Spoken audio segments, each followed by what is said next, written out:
이 시간 오세훈 서울시장 모시고 관련 내용과 함께 코로나19 대응 방안에 대해 들어보겠습니다. 어서 오시죠. 네, 안녕하세요. 안녕하세요. 반갑습니다. 네, 반갑습니다. 저희가 코로나 얘기를 좀 먼저 해보도록 하겠습니다. 네. 최근 코로나 확진자가 급증하고 있고 네. 그럼에도 어떤 위드 코로나로의 전환은 돼야 된다 이런 얘기들이 계속해서 나오고 있습니다. 과거에 이제 시장님께서 자가검사 키트 도입과 함께 업종별로 맞춤형 방역을 해야 된다 이런 제안을 하셨는데 그 위드 코로나 시대에도 이런 정책이 유효하다고 보십니까? 오히려 더 필요성은 커진다고 볼 수 있겠죠. 특히 이 자가검사 키트를 쓴다고 하는 거에 대해서는 뭐 찬반 양론이 있는데요. 네. 실제로 지금 델타 변이가 완전히 뭐 완벽하게 99.5% 우세종이 된 상황에서 초기에 이 신체의 바이러스 양이 급증하는 타이밍의 검사라면 자가검사 키트로 거의 다 잡아낼 수 있거든요. 그러니까 다 PCR 검사를 할 수가 없잖아요. 네네. 그러니까 이 자가검사 키트로 일주일에 한 2번씩 주기적으로 선진국에서는 이제 그렇게 나눠줘서 그렇게 하는데 그렇게 하면 아마 그 지금 하는 PCR 검사 이상 효과를 볼 수 있을 거고요. 그런 의미에서 굉장히 반복적이고 주기적으로 쓴다는 전제하에 상당히 효율적인 보조 수단이 될 수가 있습니다. 네. 네, 그럼 이제 또 부동산과 관련된 얘기를 좀 나눠보도록 하겠습니다. 시장님께서는 뭐 워낙 재건축, 재개발의 정상화에 대한 포부를 많이 내세우셨기 때문에 관심도 높은 상황인데 그 중에서도 이른바 오세훈표 신속통합 기획에 대해서 많이 내세우고 계세요. 이와 관련해서 조금 구체적으로 말씀을 해주신다면요. 한마디로 말해서 무슨 뭐 건축심의나 환경심의나 교통심의 같은 걸 순차적으로 하면서 이게 뭐 몇 년씩 걸렸습니다. 네. 그러니까 재개발이나 재건축을 이런 심의를 통합해서 한꺼번에 함으로써 한 5년 걸리던 것을 2년 내에 하겠다. 이런 의지로 이제 발표를 한 건데 꽤 반응이 좋습니다. 네. 최근에 신림 1구역 다녀왔는데요. 그 청사진을 보면 아주 매력적입니다. 한 3천 가구 할 거를 한 4천 가구 정도로 여러 가지 인센티브를 들여서 늘렸고요. 거기에 그 도림천이라고 흐르고 있는 데를 복개를 해서 도로로 쓰고 있는데 그걸 걷어내고 아파트 단지 내로 물길을 흐르게 합니다. 언뜻 들어도 환상적이지 않아요? 네. 네, 아마 그 동네의 명물이 될 것 같고요. 이런 그 신속 통합 기획을 통해서 재건축이나 재개발 물량을 최대한 빨리 공급해서 지금의 이 주택난을 해결하겠다.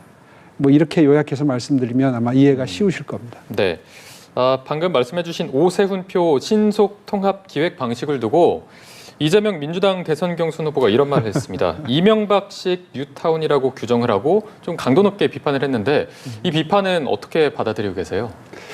글쎄요, 뭐 지금 대장동, 뭐 화천대유 이런 것 때문에 좀 코너에 몰리셔서 좀 다급한 마음에 그 이미 검증된 재개발, 재건축 방식에 대해서 어떻게 보면 좀 딴지를 거는 듯한 말씀을 하셨는데 그냥 웃었습니다. 그 말씀 듣고 아유 다급하신가 보다 이렇게 생각을 했고요.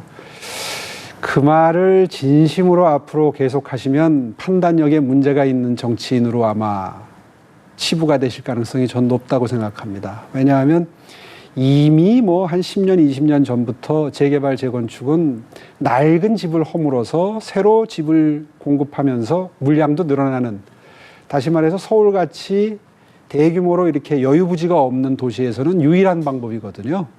근데 그걸 그렇게 폄훼해버리시면, 깎아내리시면 지금 주택이 부족해서 이 주택 가격이 급격하게 상승하는 국면을 어떻게 해결하겠다고 하는 것인지 화천대유, 천화동인처럼 그 몇몇 언론인, 법조인, 정치인 이런 기득권 분들에게 수백억, 수천억 벌게 해드리려고 서민들 땅 뺏은 거거든요. 그 수용해가지고 이 아파트 진 거거든요. 경기도는 그렇게라도 할 수 있습니다. 빈 땅이 많으니까요. 서울엔 그런 땅이 없어요. 그거하고 비교해보면 금방 얼마나 좀 무리스러운 말씀을 하신 건지 아마 국민 여러분들이 더 잘 알고 계실 겁니다. 네. 그리고 또 지적이 나오는 부분이 서울시 바로 세우기라는 명목으로 뭐 태양광이든 민간주택 원학에 관한 뭐 네. 보조금 사업에 대한 감시가 진행 중인 상황인데 이를 두고 조금 정치적인 행보이다라는 지적도 나오고 있는 상황이거든요. 정치적인 행보가 아니라 그동안에 10여 년 동안 있었던 여러 가지 잘못된 예산 집행에 대해서 시민 여러분께 이제 알리기 시작한 겁니다. 지금 이제 감사가 진행이 되고 있고 성과 평가가 진행이 되고 있는데요. 요즘에는 혹시 있을지 모르는 실수를 방지하기 위해서 이게 과정이 절차가 굉장히 엄격하고 평가하는데 한 서너 달 이상 걸립니다. 그래서 이제 지금 열심히 그 내용을 지금 그 감사를 하고 있는 단계인데요. 네. 아마 나중에 감사 결과가 발표가 되고 내용을 다 아시게 되면 대부분의 서울 시민 여러분들이 굉장히 분노하실 겁니다. 그동안 내가 냈던 세금이 이렇게 쓰였구나. 몇몇 사람들 주머니로 이 돈들이 이렇게 다 흘러 들어갈 수 있는 구조로 그동안 점점 더 고착화돼 왔구나. 사실 구청이나 동주민센터 같은 이런 조직이 있는 이유가 서울시의 정책을 서울 시민들께 다 전달하는 과정에서 그런 일을 하라고 구청이 있는 거고 동주민센터가 있는 거 아닙니까? 그런데 이른바 중간 지원 조직이라는 걸 만들어서 그런 통로를 통해서 돈을 내려보내다 보니까 10년 동안 1조 정도 되는 돈이 내려가면서 그중에 어떤 사업의 경우에는 절반 가까이가 그 중간 지원 조직의 인건비로 쓰였어요. 그러니까 엉뚱한 분들 일자리 창출하는데 좋게 얘기하면 그렇게 쓰였습니다. 아마 감사 결과가 나오면 내년 예산에는 절대 이런 예산 반영하지 마라 하는 여론이 형성될 걸로 저는 생각합니다. 네. 이 서울시 바로 세우기 조금 다른 면을 보자면 이 서울시 바로 세우기를 계기로 서울시의회, 민주당 의원들이 이제 다수로 있지 않습니까? 서울시의회와 어떤 갈등 국면이 되는 거 아니냐 이런 우려도 있는데 이런 우려에 대해서는 어떻게 보고 계십니까? 전혀 걱정하지 않으셔도 되는 것이요. 제가 이걸 문제 삼기 시작한 게 아니라 그분들이 지난 몇 년 동안 계속해서 문제를 지적했던 것들입니다. 그러니까 110석 중에 101석 뭐 이렇게 많지 않으십니까? 지금 민주당이. 네네. 그분들이 지적했던 걸 그대로 지금 감사하는 겁니다. 과거에 행정감사에서 비판했던 그럼요. 점들. 본인들도 다 비판했던 거 그대로 지금 지적하고 있는 겁니다. 제가. 근데 이제 제가 시장으로 오니까 다시 이제 뭐 동지애가 생기신 것 같은 느낌이 들어요. 똘똘 뭉쳐서 이제 그걸 말하자면 합리화해 주신다 그럴까요? 이제 그런 움직임이 일부 보이는데 오세훈 시장을 견제할 게 아니라 서울시정을 견제하시는 게 시의회의 역할이죠. 좀 뭐 별로 크게 그렇게 걱정하지 않습니다. 네, 네. 뭐 시의회와 관련된 발언을 조금 해주시긴 했지만 또 하반기에 예산안 편성과 관련된 문제도 크게 남아있지 않습니까? 네. 시의회와 어떻게 또 풀어 나가실지도 궁금하거든요. 방금 전에 말씀드린 것처럼 시민 여러분들께서, 국민 여러분들께서 아시게 되면 정말 이건 동의할 수 없다 하는 형태의 정책, 예산 이렇게 배정이 돼 있었거든요. 그 점이 충분히 알려지고 공유만 된다면 아마 시의회도 제가 세우는 예산에 대해서 그렇게 크게 반대는 하지 않으실 걸로 저는 굳게 믿습니다. 네. 그리고 앞서 저희가 오프닝에서도 말씀드렸는데 서울 비전 2030 얼마 전에 이제 또 발표를 하셨습니다. 지금 임기가 1년 남지 않은 상황에서 이런 비전을 발표한다는 게 어떻게 보면 이례적인 일로 평가될 수도 있는데 전반적인 내용과 취지를 설명하신다면 어떤 내용일까요? 예, 계층 이동 사다리가 많이 무너졌죠. 이거 복원하겠다는 얘기입니다.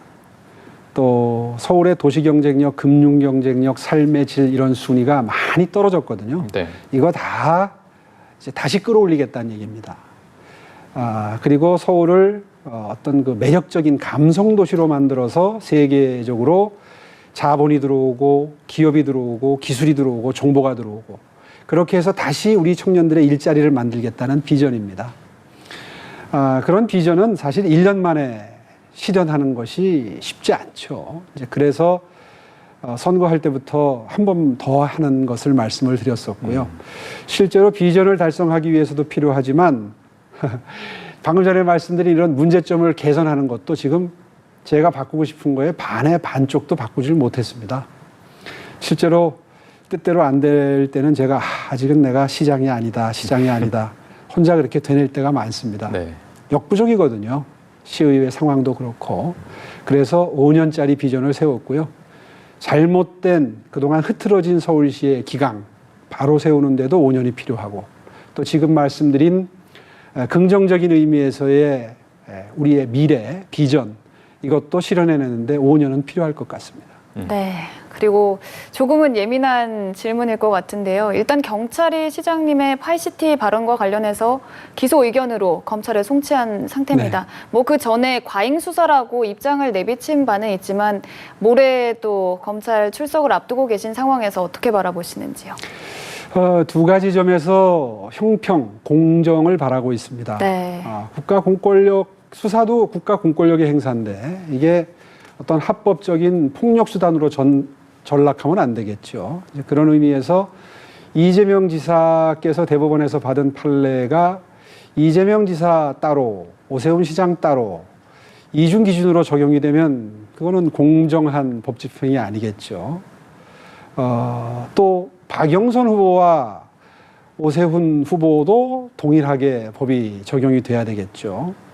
이제 그런 의미에서 박영선 후보의 선거 과정에서의 발언 중에도 허위사실 공표에 해당되는 것들이 꽤 여러 가지가 고소고발된 상태인데 거기에 대해서는 수사가 되고 있다는 이야기를 듣질 못했습니다.